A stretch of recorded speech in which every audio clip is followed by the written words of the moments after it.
आज भले ही underworld don Dawood Ibrahim Bharat समेत पूरी दुनिया के लिए सरदर्द बना हुआ है, लेकिन एक वक्त ऐसा भी था जब दाऊद और उसका गॉडफादर हाजी मस्तान एक महिला के इशारे पर नाचते थे। आखिर कौन थी वो महिला जिसका हर आदेश दाऊद के लिए पत्थर की लकीर हुआ करता था? जानने के लिए वीडियो में आखिर तक बने रहिए। जो हम आपको दिखाएंगे उसे देखकर आपके रोंगटे खड़े हो जाएंगे। वर्ष 1920 में मुसलमान परिवार में पैदा हुई जैना उर्फ जैना बाई 6 भाई बहनों में से एक थी। ये परिवार मुंबई के डुगरी इलाके में रहता था। परिवार के गुजर बसर के लिए जैना बाई के पिता सवारियां ढोने का काम करते थे। कहा जाता है कि 20वीं सदी के तीसरे दशक आने तक वो डोंगरी में महात्मा गांधी के आंदोलन में शामिल थी। जैना बाई जब सिर्फ 14 साल की थी तब उसकी शादी करवा दी गई। शादी के बाद भी वो आंदोलन से जुड़ी रही। उस दौरान किसी हिंदू क्रांतिकारी को अंग्रेजों की पुलिस से बचा लेने पर उसे उसके पति की मार भी सहनी पड़ी। 1947 में बंटवारे के दौरान जैनाबाई ने मुंबई छोड़ने से मना कर दिया। इस बात से नाराज उसका पति 5 बेटों को छोड़कर पाकिस्तान चला गया।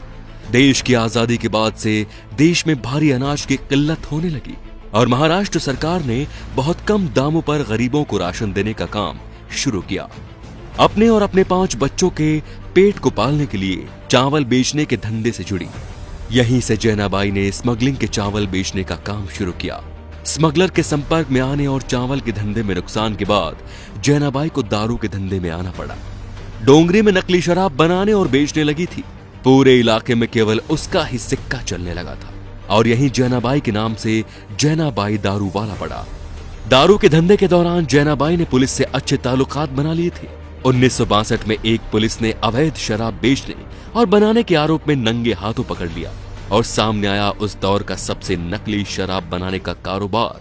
सूत्रों की माने तो उस समय के महाराष्ट्र के मुख्यमंत्री यशवंतराव चौहान तक की पहुंच के चलते रिहा कर दिया गया और वो पुलिस की खबर बन गई।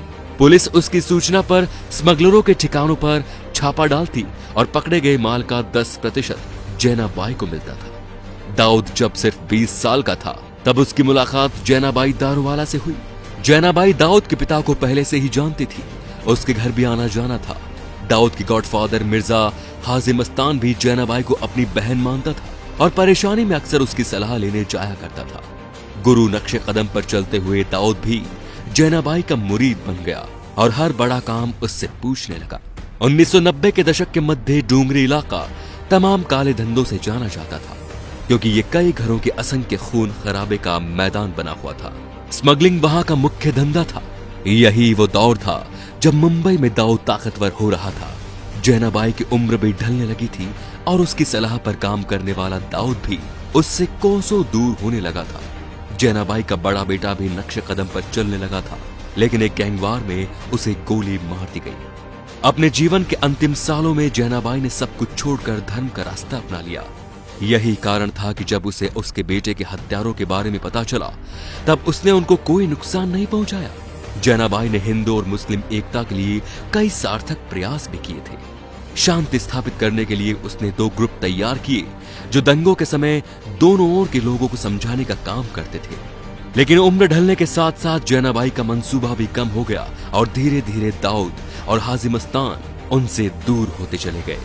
जैनाबाई को जानने वाले बताते हैं कि 1993 में हुए मुंबई के धमाकों की घटना से जैनाबाई को बहुत चोट पहुंची और वो बीमार रहने लगी और धमाकों के कुछ सालों बाद ही उसने दम तोड़ दिया। तो दोस्तों, जैनाबाई के बारे में आप क्या सोचते हैं? कमेंट करके जरूर बताइएगा। साथ ही वीडियो को शेयर करना ना भूलें। धन्यवाद।